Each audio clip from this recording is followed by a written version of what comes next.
Muchas gracias por la invitación, Daniel. Es un gran placer estar acá. Si les parece bien, puedo hablar unos minutos y después dar lugar a un intercambio, que también me parece que puede ser productivo. Como dice Daniel, yo me crié en los primeros 7 años de mi vida en Arroyo Dulce, un pueblo rural entre Pergamino y Salto, donde algunos amigos tienen campo, que veo acá. Y vivíamos mi papá era el médico del pueblo. Y vivíamos un poco en el casco de la estancia que llegaba al pueblo. Estaba el banco de Arroyo Dulce, que pertenecía al casco de la estancia, y donde vivía el gerente del banco y donde vivía el médico. Así que de chiquito fui estanciero sin estancia. Y me crié, mis primos, la familia de parte de mi madre son toda gente de campo, así que conozco bien la mentalidad del campo. ¿Y por qué digo mentalidad? Porque voy a hablar de mentalidad, de cómo el cerebro construye mentalidades. Desde cada sector se tiene una mentalidad. Y a veces tenemos que hacer un esfuerzo para salir de esa mentalidad y ver que el otro tiene una mentalidad diferente, que tiene verdades diferentes. Y eso es un esfuerzo. Ahora voy a explicar que en forma automática la especie humana nos hace vivir en tribus. Somos tribales. Inclusive pertenecer a un grupo social es más importante que la verdad para nuestra especie. Para ustedes también. No estoy hablando de ustedes, estoy hablando del cerebro humano. Como especie humana nos interesa más pertenecer a una tribu, un grupo social, que la verdad. Hay dos cosas más importantes que la verdad para la especie humana. Lo primero es sobrevivir. Para nosotros es más importante evolutivamente sobrevivir que la verdad. Y les cuento un ejemplo. ¿Se escucha bien atrás? ¿Se entiende? Cuando nosotros, disculpen que voy a afectar su ego, pero hace 30.000 años un antepasado nuestro tenía un cerebro idéntico al que tenemos nosotros hoy. No cambió nada el cerebro de un antepasado nuestro hace 30.000 años ahora. Y nuestro antepasado estaba en el bosque con el mismo cerebro que tenemos todos nosotros, las mismas conexiones, los mismos lóbulos, la misma cantidad de circuitos. Y veía una sombra en el bosque, nuestro antepasado, y no se ponía a pensar, a analizar las características de la sombra, si era de un oso que lo podía matar, o si era de una rama del árbol que daba sombra. Porque si se ponía a analizar, a buscar la verdad, si era un oso, no sobrevivía. ¿Saben qué hacía nuestro antepasado? Disparaba. O sea, primer concepto para nuestra especie, que seguimos haciendo básicamente lo que hacíamos hace miles de años, detectar el peligro y buscar el placer. Básicamente lo que hacemos todos nosotros es evitar el dolor, detectar el peligro y buscar el placer. Y para eso es más importante sobrevivir que la verdad. Y lo otro más importante que la verdad es pertenecer a un grupo social. Ser científico, ser de Boca, de River, ser de la sociedad rural, ser peronista, ser radical. No está mal, pero voy a tratar de hablar de ser argentinos acá. No, que engloba todo. La única manera de salir de esa tribalización es por arriba, con un sueño, con un proyecto, como lo fue la democracia. Hace 35 años los argentinos tuvimos un propósito, una política de Estado. Hoy no es perfecta, pero funciona y la cuidamos. Ahora estamos desesperados por un nuevo sueño que no llega y que nos afecta la calidad de vida también. Si no tenemos sueños, los seres humanos somos más infelices. Entonces, conozco bien la mentalidad de la persona de campo, de la persona que tiene campo, que trabaja en el campo, que renta campo. Cada uno tiene a su vez sus mentalidades. Y por eso agradezco esta charla, porque yo creo que ustedes son fundamentales para el desarrollo de la Argentina. Y volviendo a cómo decidimos, primero les quiero contar qué es la neurociencia. La neurociencia es el estudio científico del sistema nervioso.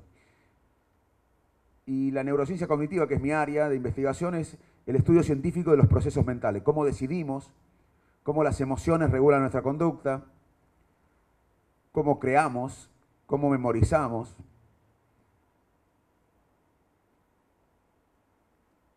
Y para entender nuestro cerebro, el de todos nosotros, tenemos que ver una película de miles de años, en la cual nuestro cerebro evolucionó. Porque la primera pregunta que yo les haría a ustedes, que quizás nunca se la hicieron, es por qué todos disfrutamos el cerebro humano que disfrutamos hoy.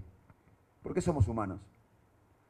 ¿Por qué hablamos? ¿Por qué administramos campos? ¿Por qué vivimos en ciudades? ¿Por qué hacemos este edificio? ¿Por qué tenemos organizaciones como la sociedad rural? ¿Por qué somos médicos? Y la pregunta toma más relevancia si les cuento que nosotros genéticamente somos muy similares a algunas especies de chimpancés. Tenemos casi el 98.5% de similitud genética con algunos chimpancés, que no tienen sociedad rural, que no administran campo, que no hablan, que no se visten. Pero genéticamente no somos tan diferentes como culturalmente. E incluso compartimos circuitos cerebrales del miedo, de la memoria, del olfato con muchos animales. Es más, algunos animales tienen desarrollados algunos circuitos cerebrales más que el humano. Entonces, ¿por qué somos humanos? ¿Por qué hablamos, aprendemos, vivimos en grupos complejos? Ninguna otra especie vive en grupos complejos ni tiene esta charla al mismo horario, todo el día, en un mismo lugar. ¿Por qué? Si tenemos similares circuitos cerebrales y si tenemos casi idéntica composición genética con otras especies. Bueno, por miles de años, en los miles de años de la evolución, nuestro cerebro fue desarrollando saltos evolutivos. Un salto evolutivo fue este que hice yo recién, ser bípedos. Nuestra especie, la humana, no siempre fue bípeda. Ser bípedo mejoró el horizonte. Yo veo mejor ahora el horizonte, detecto más adversarios, competencias, peligros, que es básicamente lo que hizo nuestra especie. Y además, la bipedestación nos permitió tener gestualidad. Y la gestualidad nos permitió este movimiento de oposición para manipular objetos. A su vez, la gestualidad y la manipulación de objetos, todo esto sucedió en miles y miles de años. Ser bípedo se desarrolló en miles de años, tener movimientos de oposición y de manualidad compleja también otros miles de años, pero todo esto presionó, la gestualidad presionó para que adquiriéramos el lenguaje. Nuestra especie no siempre habló. Nosotros damos por descontado que nuestra especie habla. Luego vino otro salto evolutivo en miles de años que nos hizo humanos. Y ahí vuelvo a pertenecer a una tribu, a un grupo social. Este salto evolutivo que vino después de la bipedestación, de la gestualidad, de los movimientos de las manos complejos, del lenguaje, fue la capacidad de nuestra especie de vivir en grupos complejos. ¿Vamos bien? La idea es hablar un poco del cerebro y después del país y de la sociedad, pero quiero explicarles por qué para pensar la sociedad tenemos que entender cómo funciona nuestra mente, porque si no vamos a estar cada uno pensando con nuestro esquema mental. ¿Estamos bien entonces hablando del cerebro? Bueno, no se preocupen que no me equivoqué de lugar. Pero quiero hablar de la sociedad y que ustedes entiendan un poco por qué es difícil cambiar y por qué es difícil salir de nuestro esquema mental. Entonces, con los años, en miles de años, adquirimos algo que nos hizo humanos, que es la capacidad de vivir en grupos complejos. Porque si ustedes me preguntan a mí, ¿cómo podrías definir el órgano más complejo del universo? El cerebro humano, yo le diría, es un órgano social. Nosotros necesitamos entender el cerebro cuando está conectado con otros cerebros. Es más, lo que más predice bienestar personal y sobrevida es cuántos vínculos humanos tenemos.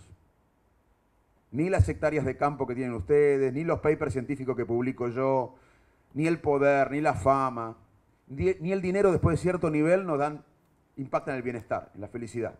Lo que impacta en la felicidad, hay mucha evidencia científica, es cuántos vínculos humanos logramos construir en la vida. 1, 2, 3, 4. vínculos humanos profundos. ¿A quién le podemos contar que nos detectaron una enfermedad, que tenemos un sueño, que tenemos un problema económico? De hecho, de paso le hago una pregunta. No voy a pedir que las respondan en público, pero piensen algo que quizás nunca pensaron. ¿Cuántos vínculos profundos tiene cada uno de ustedes? No le voy a pedir que lo diga, así que piénsenlo. Es una pregunta que les hago. Tómense un par de segundos y piensen cuántos vínculos profundos. ¿A quién le pueden contar una enfermedad secreta de ustedes? ¿A quién le puede ir dinero si le va mal? ¿A quién le pueden contar un sueño que tienen y que no lo quieren contar? ¿Cuántas son? ¿Una, dos, tres? Bueno, de eso va a depender su bienestar y su expectativa de vida, en gran parte. Sentirnos solos crónicamente es un factor de mortalidad más importante que el alcoholismo, la obesidad y la polución ambiental. Sin embargo, ustedes han ido al médico muchas veces y nunca el médico le ha preguntado ¿cuántos vínculos humanos tenés? Y no solo los vínculos profundos, sino el contacto. Esta charla por Skype sería diferente, aunque yo estuviera del otro lado hablando. El contacto humano de saludarte recién, saludar a los amigos. Esta mañana yo salí de mi edificio y los porteros eran de otro club del que soy yo, que ayer jugamos. Yo podría haber salido chequeando WhatsApp o pensando en mis cosas. Sin embargo, me paré y charlé con ellos, los cargué, me cargaron. Pero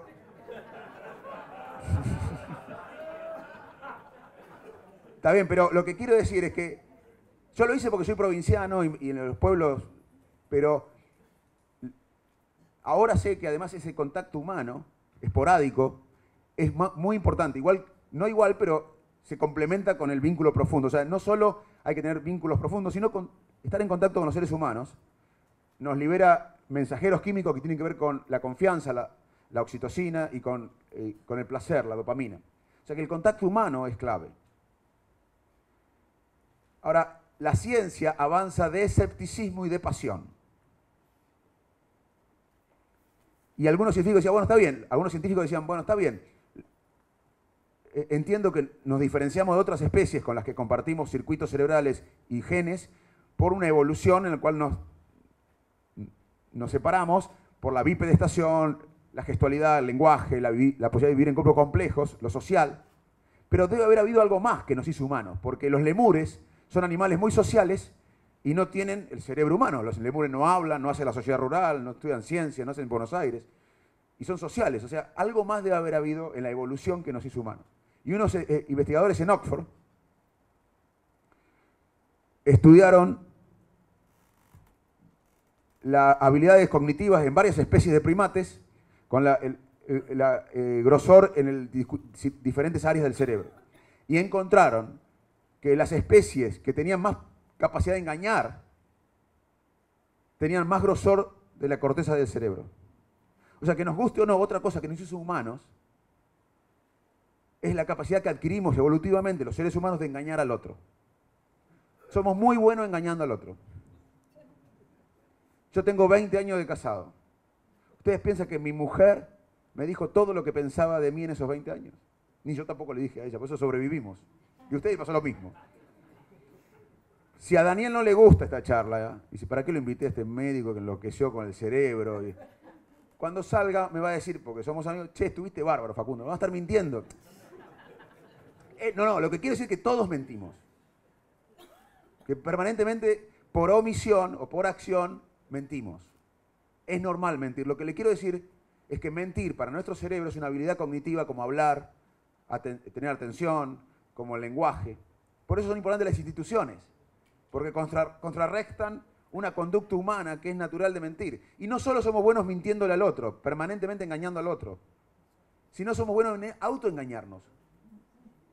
Nosotros vivimos autoengañándonos. Cuando nos miramos en el espejo a la mañana, pensamos que somos más lindos de lo que somos.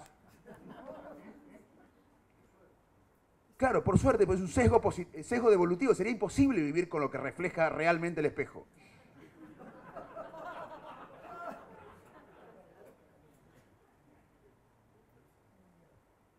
Pensamos que somos más inteligentes, astutos de lo que somos. Y somos más optimistas de lo que deberíamos ser con la realidad. Evolutivamente es muy importante ser optimista, porque tenemos que sobrevivir. ¿Saben quiénes son? Bastante realistas. Es más, si ustedes ven a alguna persona realista, sospechen si no tiene una depresión. Hay un realismo depresivo. Las personas depresivas son muy crudas, son muy reales. Así que si alguno por acá es muy realista, me pide un turno.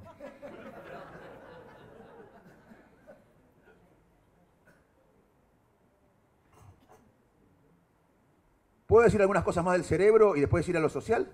¿Estamos bien? Entonces, ¿por qué les expliqué esto de miles y miles de años de evolución para tener este cerebro maravilloso que tenemos ahora, aún teniendo circuitos similares a otras especies y una genética similar a otras especies? Porque quiero contarles lo que sabemos de la ciencia, cómo decidimos, cómo cada uno de ustedes y nosotros decidimos. Y esto es un mensaje importante para la Argentina de hoy, que está dividida, terriblemente dividida, estamos todos divididos. Tenemos que entender cómo los seres humanos, todos, no los otros, todos, decidimos. La vida es decidir. Dicky me está mirando a mí, pero puede mirarlo a Daniel. Dicky puede pensar qué estoy diciendo o puede pensar cuándo termina Facundo para que me vaya a comer algo con mis amigos. O sea, está decidiendo a quién ver, qué pensar, qué hacer, mover el... O sea, la vida es decidir. No solo uno decide cuando uno viene a esta charla, o cuando compra un auto, o cuando quiere ir de viaje. Lo que quiero manifestar es que estamos decidiendo permanentemente. ¿Estamos de acuerdo hasta ahí? Bueno, si estamos de acuerdo que estamos decidiendo permanentemente, por suerte nuestro cerebro en miles de años desarrolló en miles de años, por suerte, un sistema de toma de decisiones que usamos la mayor parte del día. Y es automático, no consciente, guiado en la emoción del momento, en experiencias previas, aprendizajes previos, emociones previas, en un contexto que cambia permanentemente. Así vivimos, en piloto automático, no conscientemente. Repito,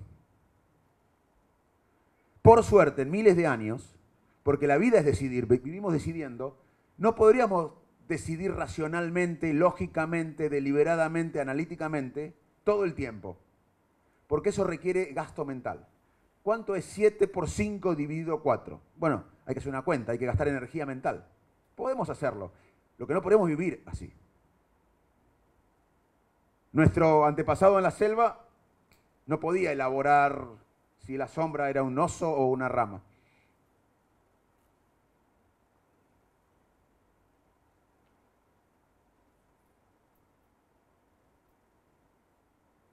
A veces somos racionales, lógicos, deliberados, pero la menor parte de las veces. La mayor parte del día nosotros vivimos en forma automática, no consciente, guiado por la emoción del momento, por emociones previas, aprendizajes previos. En mi historia personal, yo nací me crié en Arroyo Dulce, después en Salto, y mis vecinos en Arroyo Dulce, después mis vecinos en Salto, mi familia, mis tíos, mis primos, mi compañero de colegio, lo que yo leía, todo eso, imagínense la historia de su vida. Desde que son chiquitos, desde que somos chiquitos, vamos construyendo esquemas mentales. 5 más 5, ¿cuánto es? 10. Ahí no gastamos energía. Gastamos energía cuando aprendimos que 5 más 5 era 10. Pero después no, ya está, 5 más 5 es 10. Entonces aprendimos un día que los ingleses, sobre todo yo, que nací en una familia de clase media baja, los ingleses nunca había ido a Inglaterra, ni mi papá tampoco, los ingleses son todos piratas. Después, cuando yo viví, trabajé en Cambridge, me doctoré en Cambridge, en Inglaterra, y me di cuenta que los ingleses, yo pensaba, en Arroyo Dulce pensaba, no les cuento en Salto, que en Estados Unidos, en Inglaterra, había millones de personas que se levantaban en la mañana y lo primero que hacían era pensar cómo destruir la Argentina. Yo tenía 12, 13 años, en el entorno que vivía, mis amigos, mis hijos en este entorno que viven hoy no piensan eso. Debe pensar otra cosa de Salto inclusive, pero y no lo hablo de mí, ustedes piensen cada uno cómo se crió, cómo se formó, pero todo lo que ustedes lo experimentaban, lo fueron formando en estos esquemas mentales son automáticos. Yo después viví en Inglaterra, viví en Estados Unidos, trabajé, fui docente, médico allá, y me di cuenta que vivían miles de personas que dormían, pero se levantaban y no pensaban qué hacer con Argentina. Cuando volví a trabajar acá, en otro contexto, volví a pensar que los ingleses eran unos piratas y los americanos eran... El contexto influye mucho en cómo decidimos. Entonces, tenemos dos sistemas de toma de decisiones. Uno que no gasta energía, por el cual vivimos, automático, no consciente, guiado en la emoción presente, por la emoción de antes también, en experiencias previos, aprendizajes previos. Y otro racional, lógico, deliberado. Por supuesto que podemos decidir en forma lógica, racional, deliberada, pero eso requiere gasto energético, gasto mental. Y no tenemos recursos mentales para vivir racionalmente. También decidimos socialmente, lo que piensa la gente que nos rodea, lo que piensan nuestros colegas, nuestros compañeros de barrio, de trabajo, los diarios que leemos, los columnistas que leemos. De hecho, nosotros básicamente lo que hacemos, leemos los diarios que opinan como nosotros. Y no leemos los diarios que no opinan como nosotros. Porque lo que quiero plantearles, y es algo que nos toca a todos, no está mal y está bien, pero desde vivir hasta negociar, van a tener que entender que así funcionamos los seres humanos. Las personas con quienes negocian ustedes y nosotros funcionamos así. Nosotros vamos construyendo esquemas mentales y tenemos anteojos, porque no podríamos ser racionales. Entonces, los alemanes son todos honestos, los ingleses son todos piratas, los porteños son todos agrandados. No es así, pero son los esquemas mentales. Ustedes dirán, otros, cada uno tendrá sus esquemas mentales. ¿Y qué hacemos en la vida? Básicamente vamos descartando todo lo que no coincide con nuestros anteojos, nuestros esquemas, y tomando en cuenta todo lo que coincide. Y eso hacemos todos. Por eso es difícil cambiar. La otra cuestión que nos hacemos en la ciencia es quién decide.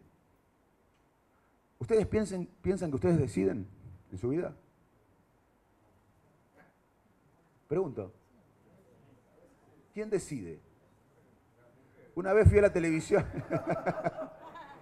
Una vez fui a la televisión y dije una cosa que le voy a decir ahora, después se me complicó en mi casa, porque dije, uno decide cuándo se casa, pero no con quién se enamora o cuándo se enamora. Mi mujer cuando llegó, que estaba viendo el programa, pensó que yo no me enamoré de ella, pero no. Lo que dije yo es que, y bueno, no, Josefina, nosotros dos no decidimos cuándo nos enamoramos nosotros. Decidimos cuándo nos casamos y dónde nos casamos. Si ustedes tuvieron el privilegio de haberse enamorado alguna vez, ojalá que lo hayan tenido, ¿quién decidió? Ustedes dijeron, bueno, ahora esta tarde me voy a enamorar. A veces coincide, uno se enamora de la persona con quien se casa, pero muchas veces no, pero uno no decide con quién se enamora. ¿Estamos de acuerdo en eso o no? ¿Quién decide entonces? Hay muchos científicos que piensan que nosotros no tenemos libre albedrío, que somos máquinas biológicas que respondemos al entorno. Hay muchos científicos que piensan que somos totalmente racionales y la mayoría de los científicos pensamos que muchas veces no decidimos y algunas veces somos racionales. Pero estos científicos que dicen que somos máquinas biológicas, que no decidimos, que somos básicamente una reacción al entorno, que parece algo fuerte, es decir, no decidimos, decide el entorno, tienen un punto. Les voy a contar dos ejemplos. En Alemania nadie dona órganos post-mortem. ¿Estamos de acuerdo que una decisión de donar órganos es importante? En Austria todo el mundo dona órganos. Es raro porque son dos países similares, el idioma alemán se habla en ambos lados. Es como si en Pergamino se donaran órganos, todo el mundo donara órganos en Pergaminos y en Roja nadie donaba órganos. ¿Saben por qué? Donar órganos, una decisión importante. En Pergamino, cuando la gente salga a un carnet de conductor, hay un formulario que dice, si usted marca con una cruz acá, dona los órganos post-mortem. Nadie marca, nadie dona. En Austria hay un formulario que dice, antes de sacar el carnet de conductor, si usted marca con una cruz acá, no dona los órganos. Le cambiaron la pregunta. Todo el mundo hace lo mismo. Nadie marca, pero todos donan. O sea, le cambió el contexto y la gente no decidió ni donar órganos. Otro ejemplo. En el aeropuerto de Ámsterdam tenían un problema. Que lo pueden tener ustedes o en su empresa, en su campo o en su sociedad. Pero los que manejaban en el aeropuerto de Ámsterdam, que es un aeropuerto grande con muchos baños, tenían un problema concreto. Que el baño de los varones estaba permanentemente orinado, con orina en el piso. Todo mojado todo el tiempo. Tenían un problema de infecciones, un problema de asquerosidad, de suciedad, y un problema también de mucho gasto, porque es muy grande el aeropuerto y mandaban personal permanentemente a limpiar el baño. Tienen que solucionar eso. Por el tema médico, de infecciones, por el tema de sanitario, de estético y además por un tema de que le costaba mucho dinero mandar permanentemente gente a los baños de los varones a limpiar el baño. ¿Se acuerdan que el presidente hace unos meses en Argentina dijo, tenemos que usar menos energía? ¿Se acuerdan? Bueno, no va a pasar eso, por más que lo diga el presidente u otro presidente, no va a pasar. Porque es lo mismo que esto que manejaban el aeropuerto de Ámsterdam, ponían un cartelito afuera del baño, donde entraban los borrachos alemanes, los borrachos holandeses, los borrachos belgas con cerveza, y le decían, por favor, orine adentro. ¿Por qué estaba orinado el baño? Porque los borrachos alemanes, belgas, chupaban en el aeropuerto una cervecita y orinaban en cualquier lado. Si los aeropuertos de Ámsterdam ponían un cartel que decía, por favor, como dice el presidente, orinen adentro, por favor, usemos energía, ¿usted qué piensa que iba a pasar? Nada. ¿No? ¿Me están siguiendo? Porque a veces pienso que hay un marciano dando una charla de algo raro que no esperaban. Pero yo les quiero decir cómo pensar, los quiero llevar a que se interpelen desde lo que sabemos cómo funciona el cerebro. Y le va a ir mejor en la próxima negociación o en la próxima ida al baño. ¿Sabe qué hicieron los que manejaban el aeropuerto de Ámsterdam para solucionar ese problema? Dibujaron una mosca en el medio del migitorio. Entonces los borrachos entraban, veían la mosca, apuntaban la mosca y la orina no se iba al piso. Pero lo que yo quiero decir es que solucionaron un problema concreto. No, pero solucionaron un problema concreto apelando a que nosotros no somos conscientes cuando decidimos. El punto es este. Yo le di 2 ejemplos de donar el órgano post-mortem y de orinar adentro o afuera sin decidirlo racionalmente. O sea que la mayor parte del día funcionamos con el contexto, el entorno. Los diarios que leemos, los periodistas que seguimos, la gente que nos rodea. Le voy a contar otra cosa porque... Y después paso a la reflexión sobre la sociedad argentina. Mi reflexión que me pidió Daniel sobre el conocimiento, la importancia del conocimiento. Pero si no cambiamos nuestra mente, no vamos a... El punto mío es que si no cambiamos nuestra mentalidad, no vamos a desarrollarnos. Por más que mejoremos la economía unos años.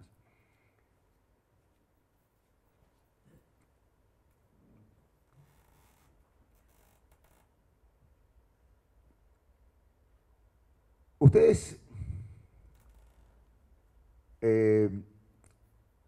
vamos a reflejar de otra manera. Ustedes piensan que la creatividad, que ustedes son creativos, surge, ¿cómo surge? El momento creativo. Cuando ustedes hicieron un negocio bueno o tuvieron una decisión económica buena. Bueno, hoy sabemos desde la ciencia que en términos de creatividad, la inspiración es para amateurs. O sea, uno requiere mucho trabajo previo. Y después, eso puede llevar años, en un tema o en varios temas. Yo no voy a resolver un problema de campo de ustedes, ni ustedes van a resolver un problema de ciencia mío o de neurología mío, porque yo no tengo la experiencia de ustedes y ustedes no tienen la experiencia.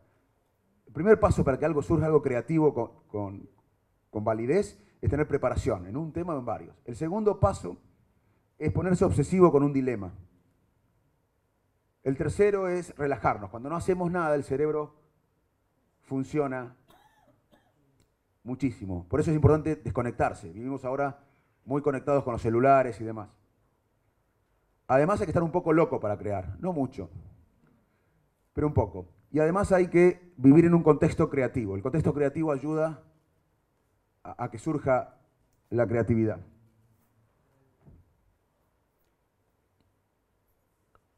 ¿Por qué les quise contar estas 2 cosas aburridas? Y gracias, ahora pasamos a la reflexión sobre Argentina, sobre el cerebro, sobre cómo decidimos y contar la historia de la evolución y sobre la creatividad. Porque hoy los argentinos necesitamos ser creativos y decidir mejor. Y la única manera de hacerlo, en mi opinión, es teniendo 2 cosas. Empatía. Empatía es un proceso que no es automático, uno tiene que hacer un esfuerzo. Es imaginarme que el otro tiene pensamientos que son diferentes a los míos, que el otro puede pensar cosas que son diferentes a las que pienso yo y que puede haber semillas de verdad en el otro. Eso automáticamente no lo hacemos. Lo que hacemos automáticamente es ir a nuestra tribu. encerrarnos entre nosotros. Les cuento un ejemplo para que vean cómo funciona nuestro cerebro. Hace unos años, la revista Lancet de medicina, una de las más importantes, publica un artículo que sostenía que las vacunas producían autismo. Hubo una revolución en el mundo donde los padres estaban todos alarmados, los médicos. Imagínense, una vacuna producía autismo, es una alarma tremenda. Después se dieron cuenta que el autor de ese trabajo científico, por ambición, hizo fraude. Y el artículo fue un fraude, todos datos no ciertos. Sacaron el artículo de la revista, lo cual es rarísimo, y después hubo muchos estudios, y hay muchos estudios que muestran que las vacunas no producen autismo. De paso le digo, hay evidencia que las vacunas no producen autismo. Pero en el mundo quedó mucha gente, porque cuestiones religiosas, cuestiones de ideología política, que odian a los médicos, que odian a la industria farmacéutica, hay mucha gente en el mundo que piensa que las vacunas producen autismo.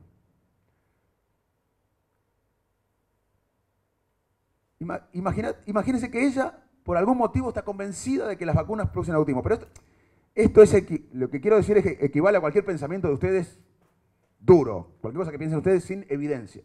Entonces ella piensa que las vacunas, por algún motivo, por algún rollo en su vida, piensa que las vacunas producen autismo. Entonces yo voy y le digo, mirá, vos pensás eso, pero el que publicó que las vacunas producen autismo fue un estafador, y hay mucha evidencia que las vacunas no producen autismo.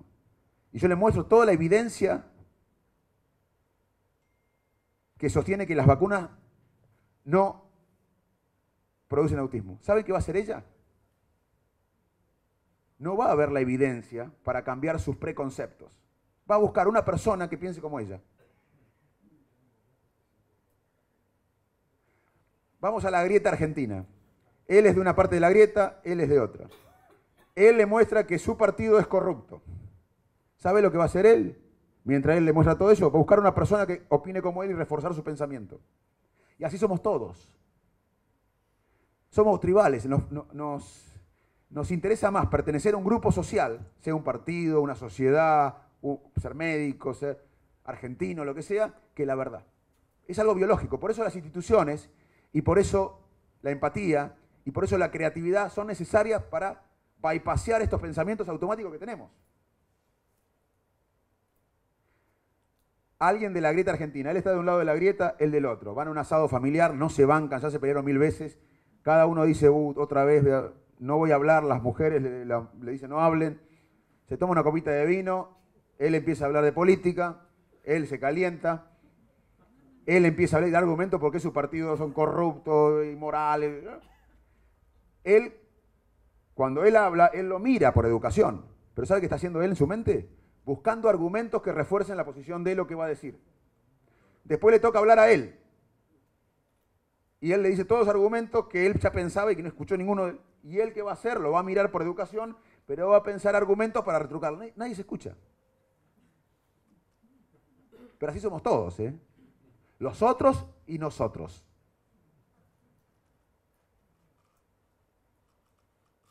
Nadie cambia. Es difícil cambiar. ¿Por qué me tomé este tiempo? Y les agradezco. Fue la charla más difícil de neurociencia que di. Porque quería explicarles los problemas, para mí, me invitaron y voy a dar mi opinión de los problemas profundos que tiene la Argentina. Y ustedes son actores importantes de la Argentina. Y muchos tienen una mirada sobre ustedes basados en sus preconceptos, y ustedes tienen la mirada sobre los otros basados en sus preconceptos. Y nadie va a cambiar, a no ser que seamos creativos. ¿Y saben qué? Necesitamos ser creativos, porque la mitad de los chicos viven en la pobreza. De 10 chicos en la Argentina, un país que produce alimentos para 10 argentinas, de 10 chicos de 10 años, 4 tienen algún tipo de malnutrición. Malnutrición significa desnutrición, que son flaquitos, o obesidad, o anemia o déficit de vitamina. Pero la malnutrición, cualquier sea la causa, ¿no?, afecta el cerebro y las habilidades cognitivas y emocionales. La mitad de los chicos en la Argentina viven en la pobreza. Y la pobreza genera un estrés mental crónico que afecta al cerebro y afecta las habilidades cognitivas y emocionales. ¿Y por qué digo esto? Porque muchas veces discutimos sobre la educación. Ok, hay que hacer una revolución en la educación. Y podemos dar otra charla de qué pienso que hay que hacer en la educación. Pero obviamente que hay que hacer una revolución en la educación, porque ya cuando yo vivía en Arroyo Dulce, la maestra entraba y decía, San Martín cruzó los Andes. Y yo, que era curioso, abría los ojos así, porque la maestra tenía información que yo no tenía. Y yo la admiraba por eso. Hoy la información está disponible y va a estar más disponible. Un chiquito de 10 años con un aparatito de esto, de acceso a Internet, tiene más información que el presidente de Estados Unidos cuando decidió conquistar la Luna. Cuando el presidente de Estados Unidos decidió que América iba a conquistar la Luna, tenía menos información que un chiquito de 10 años con todo este aparatito. Entonces la información hoy ya no garpa. La información no genera respeto, porque está. Sin embargo, el maestro es cada vez más importante, porque somos seres humanos y necesitamos el contacto humano. El cerebro básicamente aprende cuando algo nos motiva, nos inspira y nos parece un ejemplo. Así que el maestro no va a desaparecer. Hay que reinventarlo, porque ya su rol no es transmitir información, sino es ver qué hacemos con la información que ya está disponible, cómo el grupo genera más información, cómo se genera la dinámica del equipo, cómo se comunica, cómo se habla otros idiomas, cómo se programa. Pero el rol de maestro no va a desaparecer, pero hay que reinventar la educación. Pero es otra discusión. Lo que quiero decir es que si hablamos de educación, no hablamos de educabilidad, de los niños argentinos que pueden llegar a tener una educación. Aunque acá traigamos el mejor sistema educativo del mundo, hay muchos chicos que no van a estar capacitados para aprender, porque no se nutren o bien, o porque en un país que genera alimentos para 10 argentinas, y no es lo mismo nutrirse que sacar el hambre, porque el hambre, lamentablemente hoy en Argentina hay mucha gente con hambre, pero el hambre es una política de Estado más fácil porque se puede dar una torta frita, pero eso no nutre. O sea que a veces nos quedamos tranquilos porque no hay hambre, pero tenemos que quedarnos tranquilos cuando haya buena nutrición, porque la nutrición efectiva produce un cerebro para que aprendan. Entonces, tenemos la mitad de los chicos casi con malnutrición, la mitad de los adolescentes viviendo en la pobreza. De los que pueden entrar al colegio, de 100 chicos que entran a la primaria, se reciben en la secundaria a tiempo el 45% más o menos de la mitad. Y de los que se reciben, solamente un grupo comprende un problema matemático moderado o comprende lo que lee. O sea, yo le puedo decir que en Argentina hoy gran parte de los chicos no comprenden lo que leen. ¿Y por qué digo esto? Porque esto no se soluciona con solamente estabilidad económica y crecimiento económico.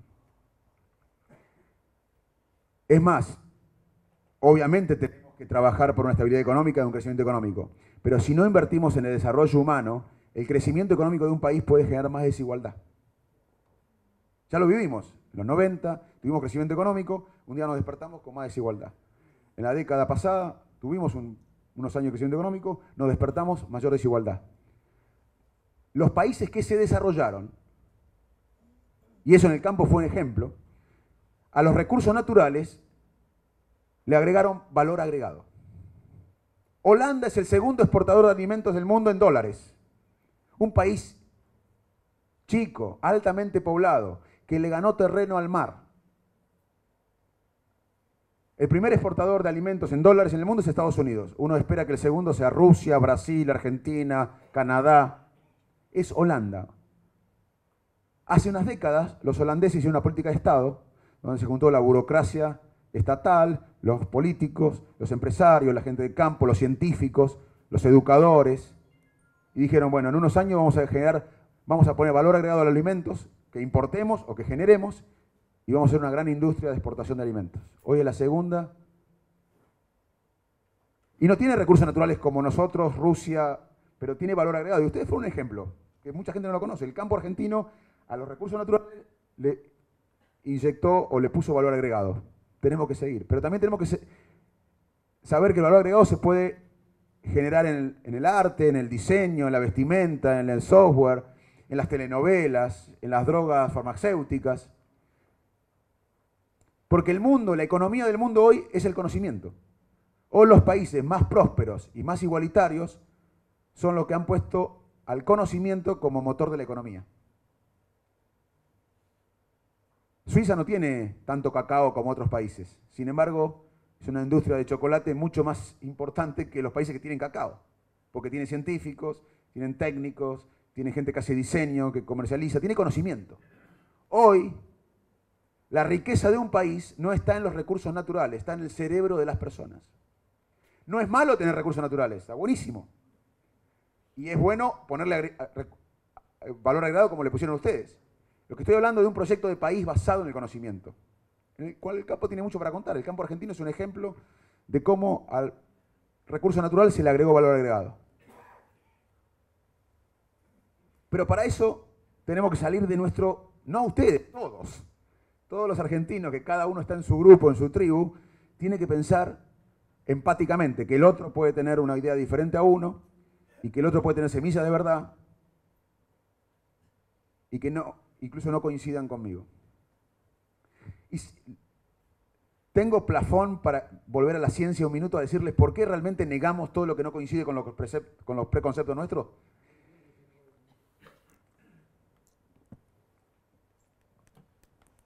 Él está de un lado de la grieta, él del otro. Él defiende a un líder político y a él otro. Y se pelean. En el fondo, ninguno de los dos se pelea por los líderes que ellos defienden. Cuando él critica al líder de él, en cierta manera está criticando la identidad de él. Toda la construcción de su vida que ese pensamiento lo representa. O sea, cuando uno discute por un líder o por una persona o por algo, no es por... A nadie le interesa tanto la verdad. Cuando uno... Vamos a ponerlo al revés. Cuando yo le planteaba a ella que las vacunas no producen autismo, ella no me estaba peleando a mí e ignorando por las vacunas ni por el autismo. Es porque yo le mostraba evidencia que contradecía sus preconceptos. Y eso es una disociación cognitiva.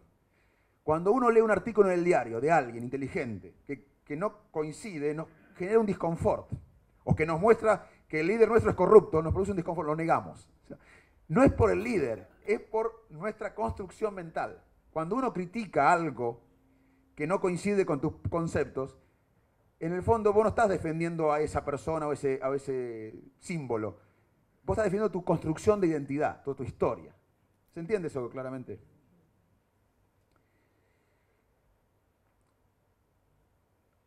Argentina necesita un sueño.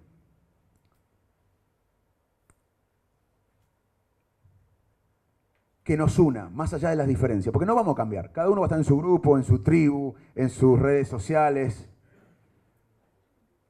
Pero los países que se han desarrollado han logrado tener un sueño de país por encima de las tribus.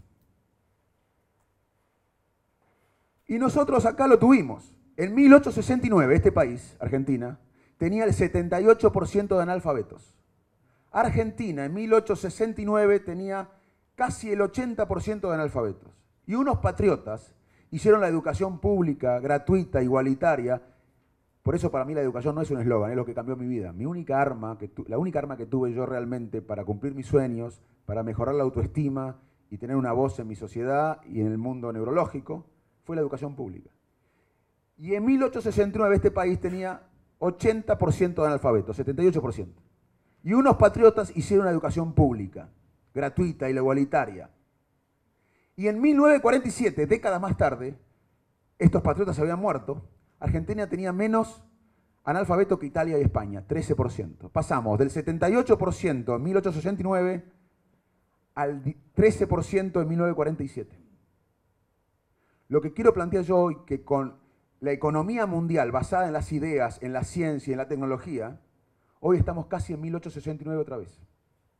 Con los chicos que no se nutren bien, con la mitad de los chicos viviendo en la pobreza, con muchísimos chicos terminando el secundario sin saber lo que leen o sin hacer un cálculo matemático complejo, sin invertir en ciencia, innovación, tecnología como proyecto estratégico de país e investigar y poner valor agregado a los productos. Hoy estamos casi con 1869. En un mundo donde la economía son las ideas, el valor agregado, la innovación, la ciencia y tecnología, nosotros tenemos esta situación. ¿No requiere esto que nos unamos, más allá de las diferencias tribales? ¿Cómo nos podemos unir? Con un proyecto de país basado en el conocimiento, no solo en valor agregado, en ciencia y tecnología, que genera una economía próspera, sino también nutriendo a los chicos, erradicando la pobreza en serio, no con marketing, mejorando la calidad educativa. Se llama revolución del conocimiento y todos somos parte de eso. valorando al docente. El docente debería ser otra vez el trabajo más prestigioso del país. No hay trabajo más prestigioso que formar a los futuros hombres de campo, a los futuros médicos, a los futuros jueces, a los futuros policías. Sin embargo, no solo le pagamos mal, sino no lo valoramos. No tiene prestigio social la docencia en la Argentina. En Finlandia, los mejores alumnos de la secundaria quieren ser docentes. Y así era en Argentina en un momento, había prestigio social en el docente.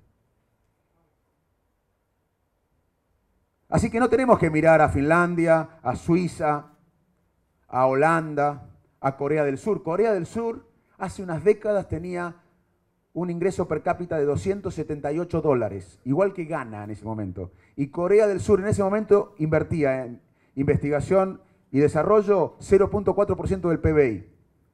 Hoy invierte 4% del PBI en innovación y desarrollo y conocimiento. ¿Y saben cuál es el ingreso per cápita? $18.000. Y Ghana quedó igual, con 200 y pico de dólares. Es el conocimiento, es la innovación, la ciencia, la tecnología, la educación, y que todos jueguen el partido, que chicos como yo de Arroyo Dulce jueguen el partido de la educación. Acá lo hicimos. Abraham Lincoln, en plena guerra civil americana, estaba perdiendo la guerra, estaba perdiendo la ciudad de Richmond. Y él, en ese momento, perdiendo la guerra civil, Lincoln crea la Academia Nacional de Ciencias. Dicen, ¿estás loco? Estamos perdiendo la guerra civil y vos creás la Academia de Ciencias. ¿Saben qué dijo Lincoln? Me niego a creer que la sociedad americana tiene solo como propósito sobrevivir. Pensó a largo plazo. En Israel en el 50 había hambre y ya invertían en tecnología, en sistemas de computación. Hoy es una de las economías más prósperas. Así que tenemos que entender que en el siglo XXI la economía mundial se basa en las capacidades de producir ideas y de aprovechar esas ideas. Y para eso tenemos que estar todos unidos en un nuevo paradigma, se llama paradigma del conocimiento, y tiene que salir de la sociedad de abajo para arriba, no va a salir de un líder para abajo. La democracia tampoco surgió de un líder para abajo, surgió de la sociedad. Unos años antes, los argentinos no estábamos pidiendo democracia. En el 83, la sociedad pidió democracia. Hoy estamos unos años antes del 83, nadie pide conocimiento. Pero yo aspiro a que en algunos años la sociedad, todos ustedes entiendan que no hay felicidad personal en un contexto tan desigual. No puede haber una felicidad personal en un contexto tan desigual. Y el único camino es tener empatía, creatividad para hacer un nuevo paradigma, un sueño que nos vuelva a unir a todos. Aunque sea en una cosa. ¿Quién está en contra de nutrir a los chicos, de erradicar la pobreza en serio, no con marketing, de hacer una revolución educativa, de invertir en ciencia, en educación, en tecnología, en innovación como motor del desarrollo económico? Estoy hablando de economía. Cuando a Nehru, no estoy hablando de humanidad solamente, estoy hablando de economía. La economía del mundo hoy es el conocimiento. A Nehru, el arquitecto de la India moderna, lo criticaban porque nutría a los chicos, educaba, creaba institutos de tecnología. Y los opositores le decían, pero Nehru, primer ministro, la India es un país demasiado pobre para invertir en ciencia y tecnología y educación. Y él, ¿saben qué dijo? Justamente porque somos un país pobre, no podemos darlo el lujo de no invertir en investigación, ciencia y tecnología. Muchos en Argentina pensamos que hay que estabilizar la economía, hay que crecer y luego hay que invertir en el desarrollo humano, innovación y tecnología. Es al revés. Si no invertimos casi a la par o primero, el crecimiento económico va a generar más desigualdad. Y va a pasar lo que nos pasa. Un país totalmente desigual, sin propósito, sin un sueño. Y el campo tiene que estar orgulloso de que a los recursos naturales le haya generado valor agregado. Usted tiene mucho para contar a otras áreas de la economía. Porque ustedes son un ejemplo de recursos naturales y de valor agregado. Tenemos que invertir mayor valor agregado. Hoy el campo, ustedes me corrigen, pero pónganle que exporta alrededor del complejo agroindustrial 30.000 millones de dólares, más o menos. Un poco más, 35. Bueno, hoy, aunque le pongamos valor agregado al campo, podemos, siempre se puede hacer más, pero va a ser menos espectacular que exportar conocimientos en otras áreas de la economía. Hoy en otras áreas de la economía exportamos alrededor de 7.000 millones de dólares. O sea, tenemos el campo con 35.000. Si le generamos valor agregado, podemos crecer un poco más, pero no tanto, porque ya fue espectacular la crecida del campo. Y en otras áreas del conocimiento exportamos 7.000. Si nosotros tenemos una revolución basada en el conocimiento, quizás en unos años tenemos una exportación similar al campo. O sea, estoy hablando de economía, pero para eso hay que invertir en la gente. Porque si una élite hace esto, no sirve. Yo crecí el otro día, y con esto termino, fui a Sunchales, y después de una charla, una chiquita me dice, Facundo, yo quiero hacer lo que hiciste vos. Y yo le dije, mirá, tenía 13 años, la verdad que fue emotivo. Si yo quiero, una chica de pueblo, y si yo quiero, se ve que conocía la historia, me dice, mirá, vos lo que tenés que hacer es tenacidad, trabajar mucho, ser honesta y tener un sueño. Ahora, yo tuve eso, trabajé, pero yo tuve un país, cuando yo era chiquito, en la Argentina, garpaba ser honesto, garpaba estudiar, garpaba tener un sueño. Hoy, le digo, vos no tenés ese país, porque hoy los chicos en la Argentina no valoran educación, y con razón. ¿Saben cuántos chicos piensan que la educación es sinónimo de movilidad social? Como yo pensaba cuando me crié en Arroyo Dulce. Yo en Arroyo Dulce sabía que yo estudiaba, era honesto y trabajaba, iba a poder cumplir mi sueño, porque la sociedad argentina me había dado esto. Hoy, ¿saben cuántos chicos piensan lo que yo pensaba cuando era chico? 5%. 5% de la sociedad argentina piensa que la educación es sinónimo de ascenso social. La mayoría de los argentinos, encuestas recientes de una universidad de Buenos Aires, la mayoría de los argentinos piensa que la única manera de tener movilidad social es o heredarla, o robar, o tener un acomodo, o ser político. Lo que quiero decir es que aunque cambiemos la educación, si no tenemos motivación para estudiar, estamos en un problema. Podemos traer el mejor sistema educativo del mundo y pagarle, pero los chicos hoy no quieren estudiar porque están convencidos. Nosotros les dimos un país donde ellos piensan que la movilidad social no pasa por la educación. Así que por eso nosotros no vamos a salir solamente con un índice económico positivo. Vamos a salir con un proyecto a mediano plazo, con un sueño, con una inspiración que nos una a todos más allá de las lógicas diferencias. Y ese sueño, ese paradigma, hoy, como lo fue la democracia de 75 años, es el conocimiento. Muchas gracias.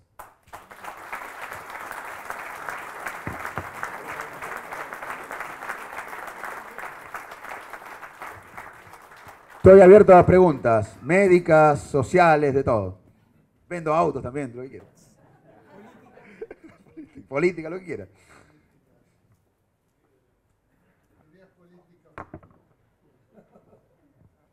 Facundo, muchas gracias. Como productora rural y antropóloga, te pregunto, ¿qué hacemos cuando las condiciones que vive la Argentina expulsa a las familias rurales de su ámbito por falta de infraestructura, por falta de escuelas, y se van a los pueblos y desde mi visión se pierden? Y si lo vamos a ver en un contexto muchísimo más grave, tenemos el conurbano. Bueno, ustedes seguramente muchos conocen el Midwest americano. Yo viví en Iowa, trabajé en la Universidad de Iowa, una parte de mi... Viví en Boston, después en Iowa, después en Cambridge, en Inglaterra, pero en Iowa a mí me sorprendió y me daba envidia que la gente de campo tenía toda la infraestructura en sus casas de campo. Y en la Argentina se fue perdiendo eso. Bueno, ese es el problema que mencionamos, es parte del problema. No nos escuchamos.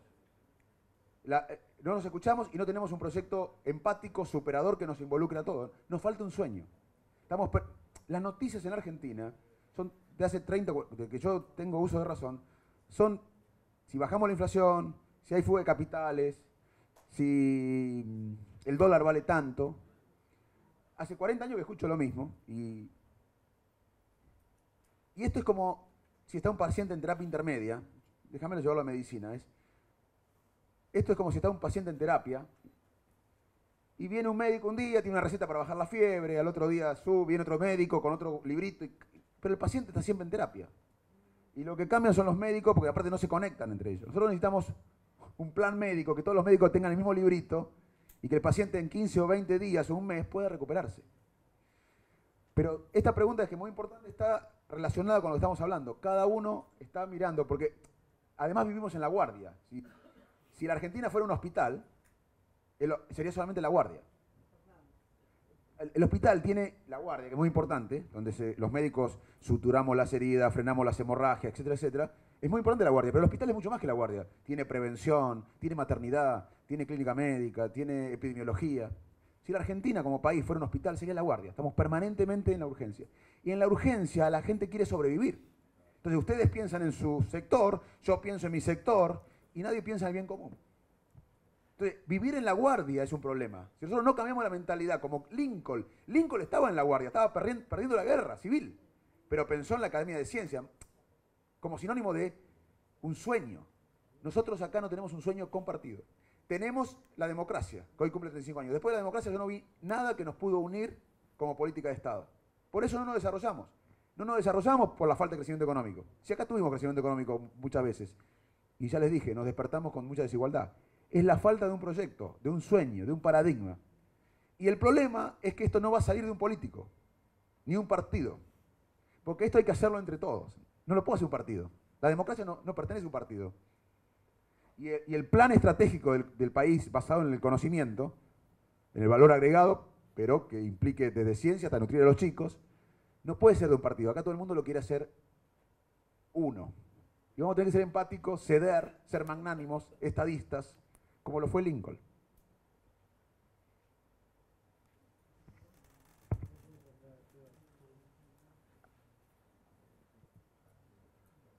Sí,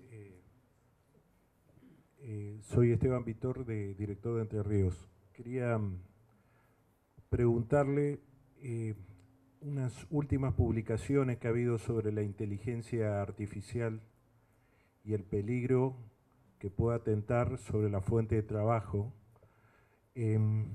La primera pregunta sería si puede tener un grado de desarrollo como se dice que va a tener, y la segunda, si puede afectar también a la comunidad en general, ¿no?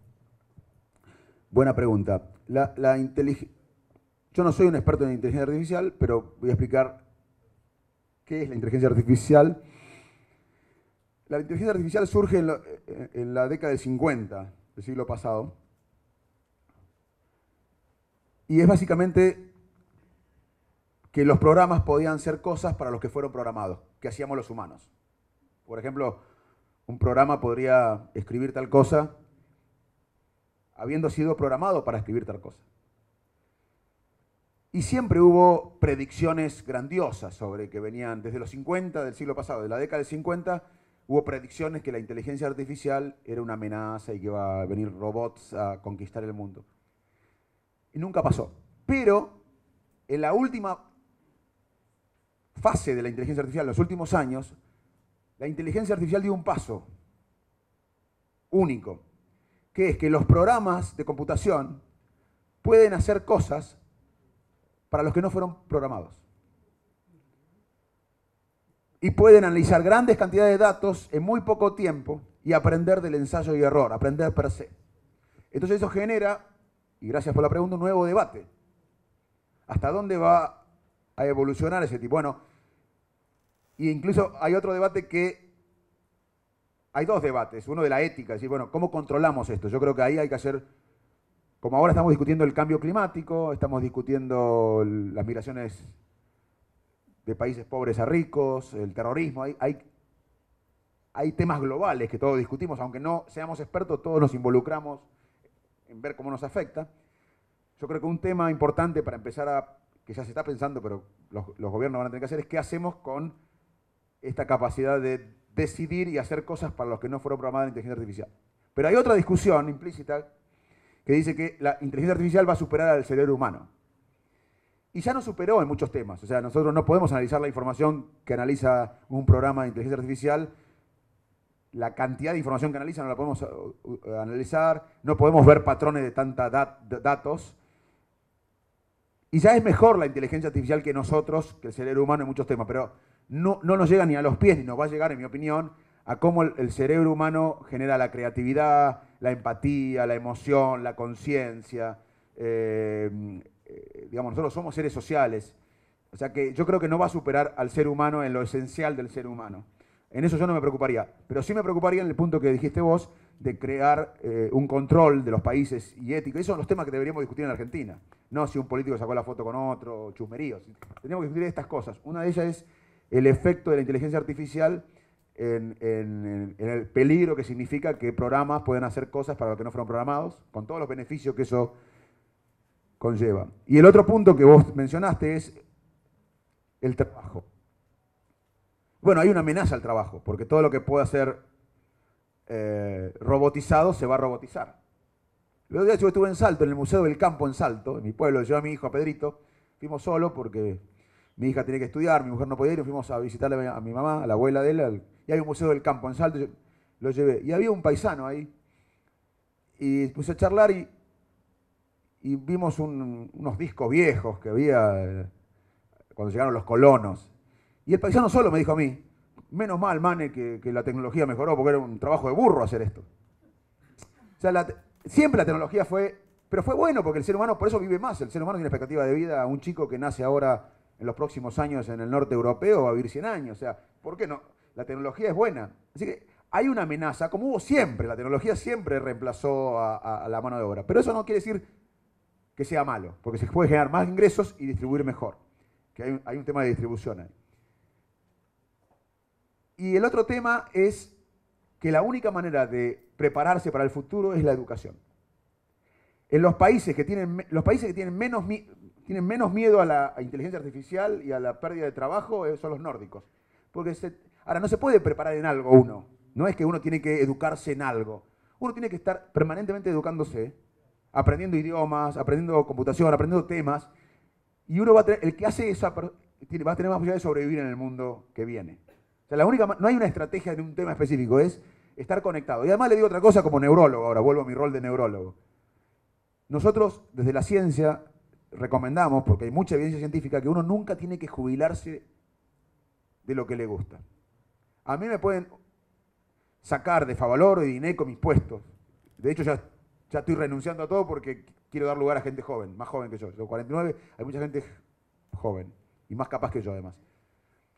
Pero yo nunca quiero dejar de ser médico, de ver pacientes, no importa los cargos. Si científico, ir al laboratorio, investigar, de publicar en la sociedad, de dar charlas. O sea, yo puedo jubilarme de mi trabajo, pero no puedo jubilarme de mis intereses. Uno tiene que estar activo hasta el último día de su vida. Entonces, no solo tenemos que estudiar y prepararnos para adaptarnos al mundo que viene, sino también para preservar nuestro cerebro. Bueno, muchas gracias.